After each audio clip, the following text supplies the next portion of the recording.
aquí es lo mismo. Desde el seno clamé, desde el seno del Seol, el seno de Abraham.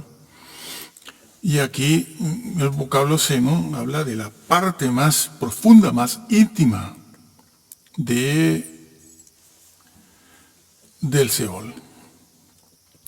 Porque el mismo Señor, ¿no? El mismo Señor lo cita. El mismo Señor lo cita. Bueno, vamos a ver qué más se dice aquí. Me echaste a lo profundo, en medio de los mares, pero bueno, eso es una referencia a la ballena. Desechado soy delante de tus ojos. Muy bien. Sigue hablando y llega a este versículo 6 donde él dice, descendí a los cimientos de los montes. Esto se dice, creo que David también lo menciona. El libro de Enoc también contiene algo así, si yo mal no recuerdo. Es el libro de Enoc. Los fundamentos de la tierra en sí misma, como las columnas que mantienen algo, que sostienen algo, las columnas de la tierra, para hablar del centro de la tierra. Y aquí también está, descendí a los cimientos, las bases de los montes, las montañas. Y aquí dice sepultura. Bueno, la Biblia se contradice. Ellos utilizan, en varias partes se hace esto. Se utilizan los dos vocablos para hablar de una situación que es compleja, porque allí no están enterrando ni están velando al señor Jonás. Él ya está en el Seol, pero saca este vocablo, sepultura. ¿Qué hicieron en el siglo XVI? Los pusieron en un extremo. Sepultura es una cosa y Seol es la misma. No, mi estimado, no haga eso porque va a guiarnos como la oruga al precipicio.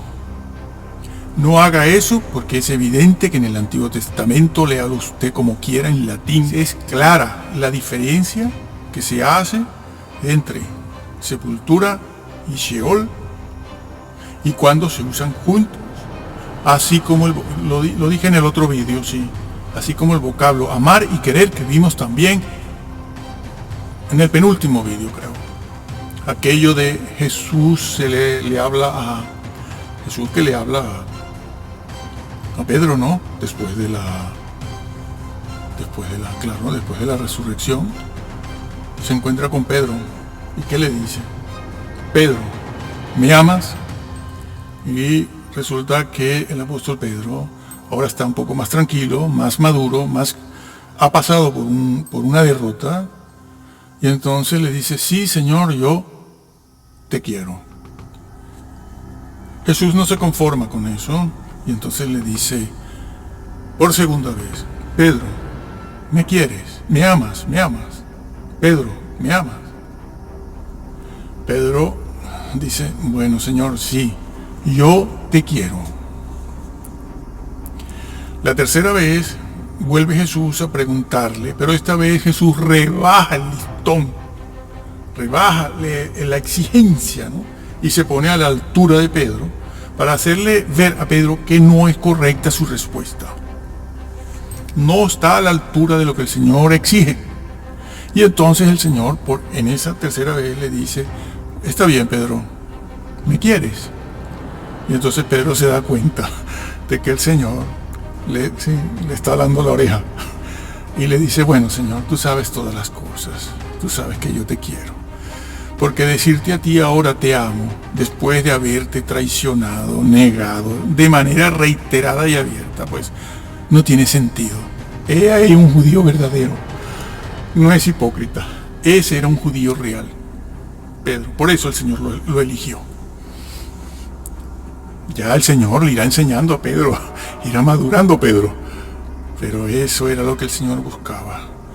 Y por esa sinceridad de Pedro, el Señor termina diciéndole, eres restaurado, vete y apacienta mis ovejas. Y se emplea el vocablo amar y querer de manera diferenciada. A ver, grandes intérpretes de la Biblia, se emplea ahí de manera diferenciada, pero es casi el único sitio en el Nuevo Testamento donde se emplea de esa manera, porque en el resto del Nuevo Testamento esos dos vocablos son intercambiables. Sí. Ágape y filio. Ágape y filio. Sí, filio ya sabemos que es el amor ágape de Dios, pero también se utiliza para los hombres. Pero a veces se utiliza en su significado más básico, el absoluto, el original. Y aquí ellos están usando con sepulcro y Sheol, lo mismo. Por eso me sacaste, mas tú sacaste mi vida de la sepultura. Oh Yahvé, Dios mío. Cuando mi alma desfallecía en mí, me acordé de Yahvé. Y mi oración llegó hasta ti en tu santo templo. Llegó hasta ti. Los que siguen vanidades, si no tomaron en cuenta esto, porque de paso ya la base, la armonía de los versículos del Nuevo Testamento que hablan de esto, tampoco lo tomaron en cuenta, sino lo que pasó allí fue eso. O sea, yo me fijo en lo que este comentarista dijo. No lo hicieron, se van copiando, y después vino otro que se fija en estos otros dos comentaristas, que son los que van a explicarlo. Entonces este nuevo comentarista del siglo XVII, XVIII o el XX, se fija en lo que dijeron estos dos y él empieza a elucubrar y dice, no, a mí lo que me parece es que ascendió, pero luego se fue, y luego vino, y luego bajó, y tal. Ya han desglorificado al Señor. Ya no hay quien entienda esa parte. Usted ha escuchado. Entonces, hay que tener en cuenta eso. Y nos damos cuenta de que precisamente nadie usó el vocablo Hades más que Jesús. Y Jesús no confundió Hades con Gehenna, de nadie. Jesús no confunde. La Gehenna es el lago de fuego, el Hades es el Sheol del Antiguo Testamento. Y tan es así que los judíos fieles del Antiguo Testamento, que vivían en el Imperio Romano, fuera de Israel, tradujeron al griego pues lo que ellos conocían del Antiguo Testamento en hebreo. Y lo tradujeron, y menos mal, porque allí ellos dicen que es una virgen. Porque pusieron en el Antiguo Testamento, en el griego del Antiguo Testamento, no del Nuevo, pusieron virgen. Dan a entender que es una virgen, porque ellos eran piadosos y conocían la doctrina además. Algo que no les gustó a los judíos de allí, de Israel, de aquel tiempo. Siglo II antes de Cristo, siglo III, siglo IV, porque la traducción, según creemos, se hizo en el siglo II, la de los 70, sí, pero la fe y la creencia y la doctrina viene de atrás. No la inventaron tampoco en el siglo II, antes de Cristo. Entonces, habían judíos piadosos que sabían cuál era la doctrina. Y por eso le dan ese tratamiento, nos hacen ver que era una virgen. Menos mal, menos mal. Por eso no les gusta la Septuaginta y pasó en el concilio de Jania y todo lo que pasó allí con el tema del canon. Bueno, hágale caso a la Septuaginta, porque allí está reflejada la doctrina, no solo la traducción, sino la doctrina bíblica. Bueno, tenga cuidado con lo que hace. Y entonces, allí en el Antiguo Testamento los judíos sabían muy bien, los judíos piadosos, que creían en la virginidad de María y en otras cosas que no estamos mencionando aquí, que no vas a encontrar en el texto masorítico, pero sí están en el Nuevo. El rollo de Isaías verá la luz, porque el vocablo luz es sinónimo de nueva vida y de renacer. Y ese vocablo se emplea en el Antiguo Testamento. Bueno, regresamos aquí. Eso es en Isaías, ¿no? Isaías 9 y también 53. Bueno, entonces, aquí sí, ellos usaron el vocablo Hades, porque el vocablo Hades, los que estudian filosofía o filología griega también, saben que los judíos en el Antiguo Testamento toman el vocablo Hades porque equivale al Sheol del Antiguo. ¿Y por qué equivale al Sheol del Antiguo? Porque el Hades griego es un lugar donde habitan y viven los espíritus desencarnados Y por eso lo usaron. Si fuera sepultura hubieran usado otro. Ahora no vamos a entrar en el griego clásico, pero les digo que si tú estudias el griego clásico y filosofía, y ellos, allí en el Antiguo Testamento, estamos hablando de los que metieron este vocablo Hades en nuestra Biblia, porque ellos sabían que el Hades, como el Hades griego, que era una región donde vivían los espíritus desencarnados, de humanos o de dioses, lo que fuera. Ahora voy a decir algo más. Equivale al Sheol, porque el Sheol es un sitio donde también, en hebreo, para los hebreos, habla de los espíritus desencarnados que estaban allí. Sabiendo que en el Sheol o en el Hades, hebreo cristiano, hay dos lugares, como vamos a ver ahora. Pero en honor a lo que hay que decir, el Hades es un dios, es el nombre propio de un dios. Es el nombre propio de un dios, el dios Hades, que habita en un lugar que también lleva ese mismo nombre, Hades. Bueno, se puede a lo mejor como lugar, no sé, depende de cómo se use, puede ser un nombre común, pero es el nombre de un dios. Y entonces los judíos que están en una cultura griega y en una cultura también romana, saben, se preguntarían ellos, bueno, estamos traduciendo esto a nuestro idioma griego porque ellos hablaban el griego porque vivían en el imperio romano, greco-romano. Entonces, oye, ¿y cómo ponemos esto en griego? Bueno, lo tienes fácil. El Sheol hebreo es el Hades griego. Exactamente igual. Claro que hay diferencias, ¿no? Pero es un lugar de vivos. No de inexistentes ni muertos, como han hecho los ruselistas adventistas y otros. Entonces, por eso les he puesto esto aquí, para que no se dejen engañar, ¿no? Porque vienen y nos engañan. No, es que no se sabe, no se puede saber, es que esos son los curas que eso es todo, eso es romano. Y están permanentemente con eso. La masa la tienen totalmente. No, se ha puesto aquí por eso.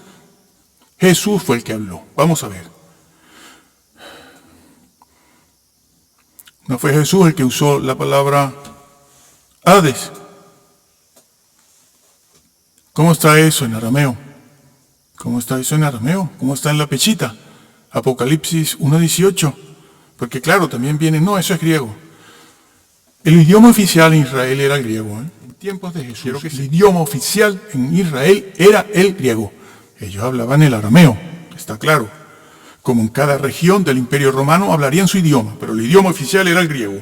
Y de hecho estaba el latín, griego y arameo, hebreo, en el letrero que pusieron en la cruz sobre Cristo.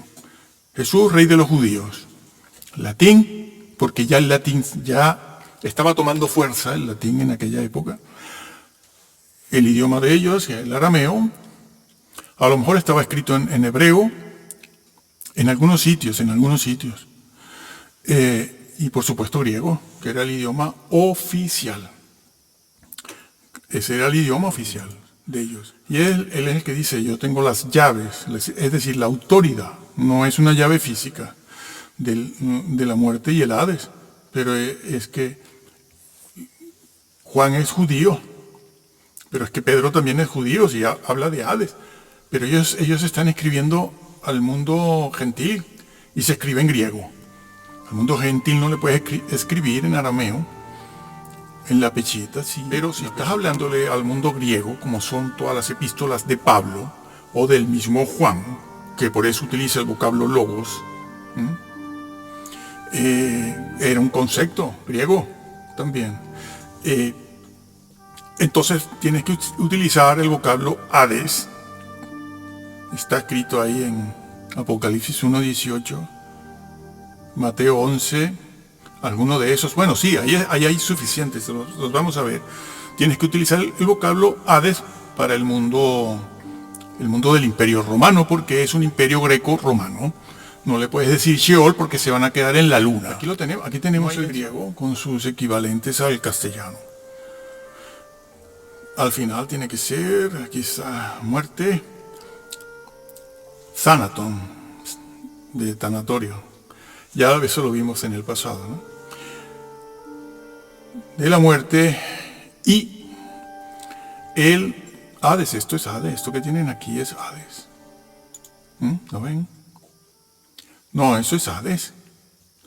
Bueno, está en su caso. Eso es la terminación ya te dice que es un genitivo. Es la llave de posesión. Está indicando un genitivo, es posesión. Algo de. Aunque lo podemos corroborar ahora con otra cita. A ver. Sin embargo, aquí en esta Reina Valera pusieron Hades. Que está. Porque lo que hemos visto, aquí está. Lo traduce como Hades. ¿No? La Reina Valera del 60. Pero nosotros vamos a ver esta otra. Bueno, ya que tenemos la pechita, miren lo que les decía, la pechita. Bueno, porque ya lo había visto. Sheol, claro. Porque seguro que el vocablo, esto fue escrito, no, eso no es griego. Esto fue escrito en arameo, lo que ustedes conocen como arameo siríaco. Y seguramente que el vocablo que está allí es equivalente a Sheol, no a Hades. Pero es lo mismo. Es lo mismo. Podemos ver, aquella era de este misionero, pero vamos a ver, tenemos que hablar con más propiedad. Así que vamos a buscar la del 60, Usades. Puede usar infierno también, ¿sí? ¿Por qué? Porque cuando se tradujo esto, cuando se fue actualizando la Casiodoro, se fue actualizando, ¿qué vocablo entendía la gente en Occidente por Hades? ¿Qué vamos a decirle? Bueno, pero tiene el vocablo infierno, latín, que equivale a Hades, es el lugar de los que han muerto pero están vivos allá abajo. Pues pon infierno, ya está. Sí, eso es, pon infierno. Entonces, que no les confundan estos señores para llevarlos ellos a su terreno y hacerles creer lo que no es verdad. Bueno, no, pero es que esta, la K2, muy conocida, pero hay que tener mucho cuidado porque se equivoca en varios sitios. Es una de origen mesiánico, por lo tanto pone Sheol. ¿Por qué? Porque tanto infierno como Sheol, como Hades, es lo mismo. Pero en el Nuevo Testamento, y pasamos a ver eso, el Señor mismo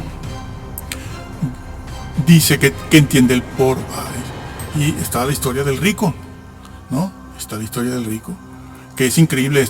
Los calvinistas luteranos tienen que negar esto y otros más también. Hombre, claro, de manera implícita tienen que negarlo adventistas, ruselistas, entre otros, pero nos menciona porque son los grupos más conocidos,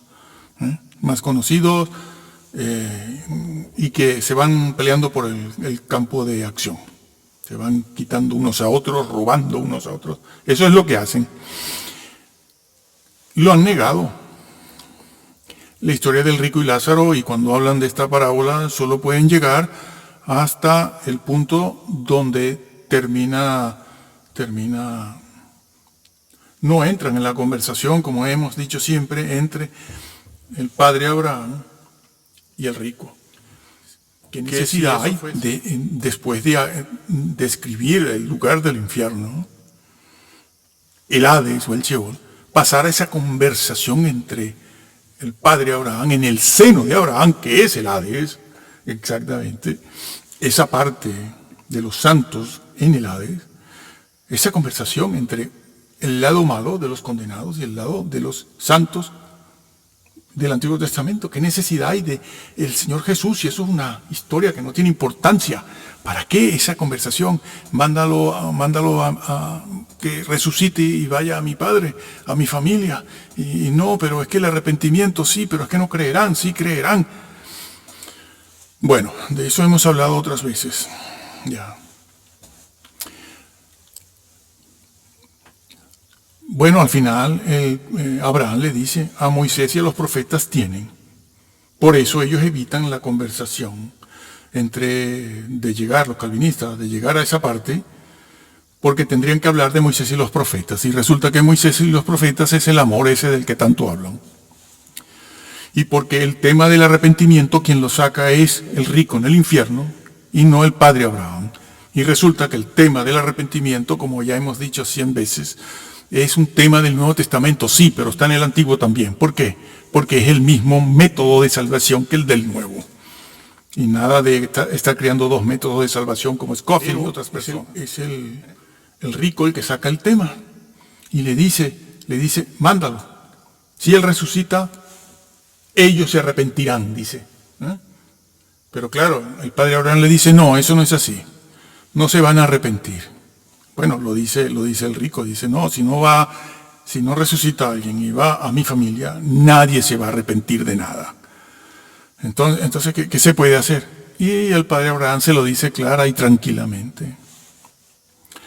Abraham, a Moisés y los profetas tienen, óiganlos, así de simple, óiganlos, cosa de cada uno, que cada quien vele por sí mismo. Y resulta que, claro, llegar a esa parte desmorona el calvinismo luterano completo, el adventismo ruselista completo. El mesianismo actual también lo derriba. Se caen todas las denominaciones, porque resulta que cuando entras a buscar, y esto de Moisés y de los profetas, ¿qué es? Porque lo combina con el tema del arrepentimiento. Y cuando vas, por ejemplo, a Mateo 22, por ahí, versículo 42, 46, cuando alguien para tentar a Jesús le dice, Maestro, ¿cuál es la primera ley del mandamiento de Dios? Y el Señor, en su humildad y mansedumbre, con el poder que tenía,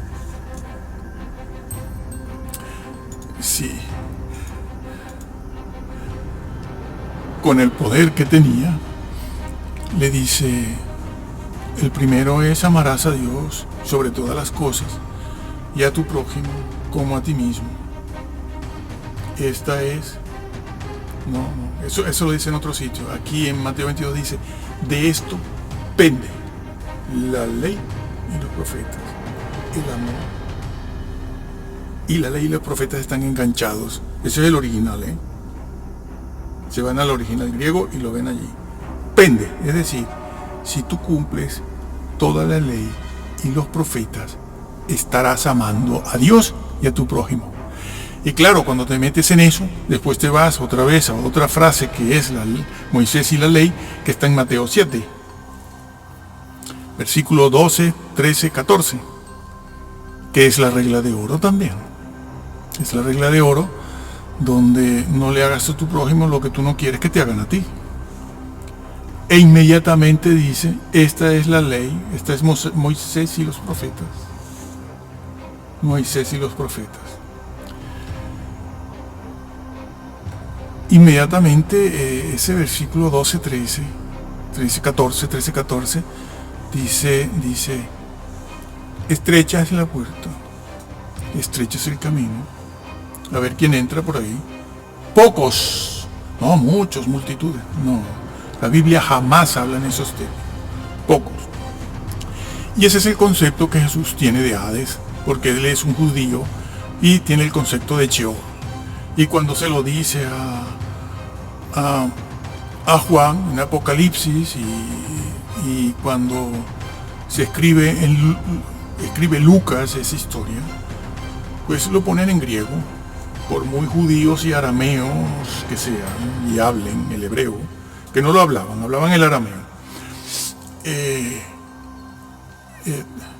lo ponen en griego. ¿Por qué? Porque son cartas destinadas al Imperio Romano, que el idioma que en ese momento todavía se habla masivamente es más el griego que el latín. Ya el latín en el siglo II, III va ya a tomar su auge completo en Occidente. Y entonces, además, aquí hay otra cosa que va contra todos ellos, sobre todo los que niegan el infierno, adventistas, ruselistas y otros más, que lo niegan. Negar el infierno, bueno, están negando el Hades y el Sheol. Ya les dirán cualquier cosa a sus feligreses. Porque Jesús llega un momento en que dice, tú, Cafarnaúm, bueno, está la cita aquí, ¿no? Sí. Y tú, Cafarnaúm, la leo, que eres levantada hasta el cielo, porque tenía fama, una gran ciudad, como aquello así tienes nombre de que vives, pero estás muerto, como todas estas iglesias y templos, ¿no? Tienes nombre de que vives, pero estás muerto. Hasta el Hades serás abatida. Te vamos a enterrar en el sepulcro. No, hombre, no. Está hablando del Hades. Es el lugar donde estaba el rico. Jesús no tiene un concepto de Hades. En Lucas, allá con el rico, y aquí dice, tiene el concepto de sepulcro. Además, está diciéndolo, serás abatida, condenada. No está diciendo, bueno, te vamos a enterrar en la tumba, en el sepulcro. Aquí está Mateo 16, 18. Bueno, pero esto es otra... Sí. Esto es referido al otro, ¿no? Dice, sobre esta roca, Pedro, le está hablando a Pedro, edificaré mi iglesia y las puertas del Hades, Sheol. Las puertas de la tumba, la tumba tiene puertas. Bueno, amigo, hay que tener paciencia, ¿eh? Como le decía Pablo a Timoteo, ten paciencia con los que se oponen, porque estaban dentro de la iglesia y le estaban negando el tema de la... no lo negaban. En Asia Menor no se negaba el tema de la resurrección por parte de cristianos, prosélitos, etc., sino que se desfiguraba su significado, el contenido de la doctrina, no la doctrina en sí. Y entonces estaban allí en la iglesia donde estaba Timoteo, en Éfeso. Y entonces eso está en 2 de Timoteo. Y las puertas del Hades no prevalecerán contra ella. Las puertas del Hades no prevalecen, fueron destruidas. Y si vamos a otros versículos, las puertas del Hades, la tumba tiene, el sepulcro tiene puertas. Y termino la idea de Timoteo. Y entonces el Señor le dice Pablo le dice a Timoteo, le dice, oye, ten paciencia, trata con humildad y mansedumbre de corregirlos, a ver si Dios les concede el don del arrepentimiento para que conozcan la fe, para que se conviertan. No, para que conozcan y sigan la verdad. La verdad. Y escapen del lazo del diablo. Son drogadictos. No, cuando dice escapar del lazo del diablo, es que el diablo los tenía engañados a todos ellos con esas doctrinas. Y por eso lo dice, por sí, a ver si escapan del lazo del diablo y bueno, se salvan. Y si no, se condenan por tergiversar la palabra y la doctrina. Y después está esto en Lucas 15, que lo leo, y tú, Cafarnaúm, bueno, es el mismo, ¿no? Que hasta, bueno, es el sinóptico, que hasta los cielos eres, hasta el Hades serás abatida, ¿no? Y en el Hades, en tormentos, y vio, bueno, esa es la historia del rico. Esto que acaba de decir de Cafarnaúm, aquí mismo en estas citas, no están completas citadas, está la ciudad de Ciro, Tirón,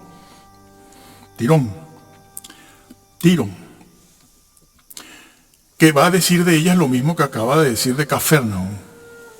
Va a decir lo mismo, que eres elevada, porque eran ciudades con mucho prestigio.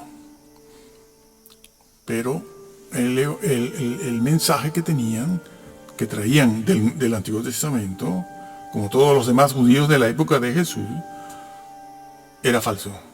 Estaban condenados. Y entonces, si lo leen todo, verán que el Señor va a decir allí, hasta la Hades serás abatida. El castigo para Sodoma y Gomorra, que está citado ahí en esas citas, será más soportable que el que te toca a ti, Cafarnaúm. Y habla de castigos insoportables. Por eso, muchas experiencias que se conocen de siglos anteriores y algunas ahora, se ven a los creyentes en general del Antiguo y Nuevo Testamento golpeándose. Eso está en Enoc también, es tan antiguo como Enoc, golpeándose la cabeza contra las rocas llenos de fuego, por una razón: tergiversaron la palabra de Dios, porque eso está en Enoc, capítulo 106. Bueno, a partir del 91 hacia adelante, el 104, 105, 106, donde se dice exactamente eso. El tormento es insoportable, y lo insoportable hace que la persona exista en este caso en el Hades y en el lago de fuego, exista su existencia allí, sea una locura. Eso es muy antiguo. Ya el rico ya pedía una gota de agua. Y eso lo contó Jesús. Así que no vengan aquí con cacareos a desmentir todo esto. Y después compara a otra ciudad y le dice, y el castigo para ti va a ser... compara a Sodoma y Gomorra y le dice, el castigo de Sodoma y Gomorra, que ya no es soportable, el tuyo va a ser menos soportable. No quieren predicar eso porque la gente se les va de las iglesias. Tú no oyes hablar de esto. Claro, porque no están predestinados, claro. Perdón, porque están predestinados a vida eterna, claro. Ya. Entonces, ¿para qué hablar de esto? Entonces, ¿cómo se puso ahí? ¿Cómo se atreven a negar el Hades? Cuando Jesús lo mencionó como algo verdadero y cierto. La iglesia griega ortodoxa, dependiendo de cuál hablemos, esto se siguió creyendo siempre desde el siglo I, que Jesús descendió a las partes más bajas de la tierra en victoria, al Hades, a esa parte buena, pasándose de cerca, quizás, bueno, ya esto lo digo yo, allí por las puertas esas que hemos mencionado aquí ahora, del infierno, que no prevalecieron, y diciéndole a aquellas personas que se condenaron y que supieron del verdadero la verdadera noticia salvadora, como el rico en el Hades lo reconoce y no se arrepintieron, y en el Nuevo Testamento los cristianos